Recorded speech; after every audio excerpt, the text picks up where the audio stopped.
জেলমুক্ত শান্তনু বন্দ্যোপাধ্যায়কে ফুল মালা দিয়ে শাঁখ বাজিয়ে বরণ করলো গ্রাম। 2 বছর 11 দিন পর বলাগড়ের গ্রামের বাড়িতে ফিরলেন বহিষ্কৃত তৃণমূল যুব নেতা শান্তনু বন্দ্যোপাধ্যায়। গতকালই জামিনে তিনি মুক্তি পেয়েছেন। শিক্ষক নিয়োগ দুর্নীতি মামলায় 2023 সালে 10 মার্চ ইডির হাতে গ্রেফতার হয়েছিলেন তৎকালীন হুগলি জেলা পরিষদের স্বাস্থ্য কর্মাধ্যক্ষ শান্তনু বন্দ্যোপাধ্যায়। পরে তাকে হেফাজতে নেয় কেন্দ্রীয় তদন্তকারী সংস্থা সিবিআই।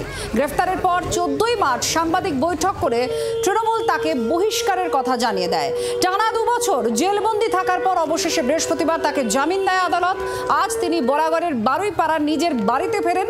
বাড়ির বাইরে প্যান্ডেল করে মঞ্চ বাঁধা হয়, সাজিয়ে তোলা হয় নীল সাদা বেলুনে।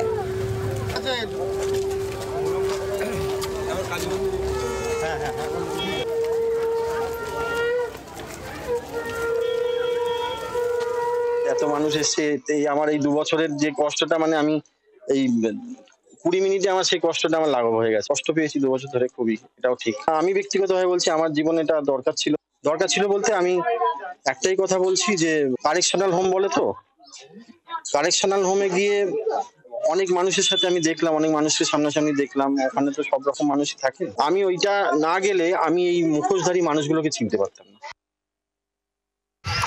এটা আমরা সবাই আনন্দিত, প্রত্যেকেই তারা ভালোবাসে এখানকার, আর পরেও সবাই মানুষের উপকার করে। আমার নাতিটা খুবই ছোট, তো ও বাবাকে ছাড়া 2 বছর পর রইলো, ওটাই কষ্ট লাগে। বাংলার আওয়াজ, বাঙালির আবেগ, জি 24 ঘন্টা।